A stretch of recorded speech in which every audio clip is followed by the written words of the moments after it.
নাটোরের নলডাঙ্গায় আধুনিক প্রযুক্তি সম্প্রসারণের মাধ্যমে রাজশাহী বিভাগের কৃষি উন্নয়ন প্রকল্পের আওতায় দুদিনের কৃষক প্রশিক্ষণ কর্মশালা অনুষ্ঠিত হয়েছে। বুধবার 18 ফেব্রুয়ারি উপজেলা কৃষি সম্প্রসারণ সভাকক্ষে আয়োজিত এই প্রশিক্ষণ সমাপনী অনুষ্ঠানের মধ্য দিয়ে শেষ হয়।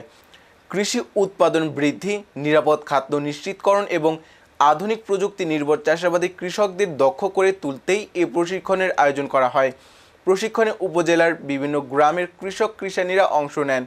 উপজেলা কৃষি অফিসার সবুজ আলীর সভাপতিত্বে অনুষ্ঠিত সমাপনী অনুষ্ঠানে প্রধান অতিথি ছিলেন নাটোরের জেলা অতিরিক্ত উপপরিচালক শামসুন নাহার ভূঁইয়া।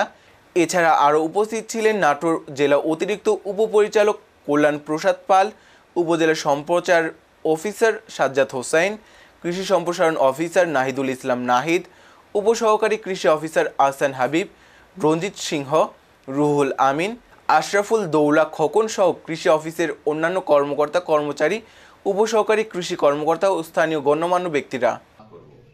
এখন আপনি বলেন ভাই, আপনি যে কৃষি কাজ করেন এটা কয় টাকা ইনভেস্ট করছেন, কোনো খরচ হিসাব আছে? প্রচুর খরচ। প্রচুর বলতে কত আমরা জানি না।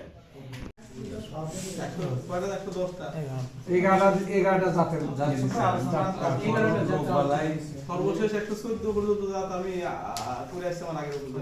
আমার 108 পর্যন্ত। আচ্ছা যাই হোক, এখানে হয়তো অত আসে নাই। আমি যে বুঝলাম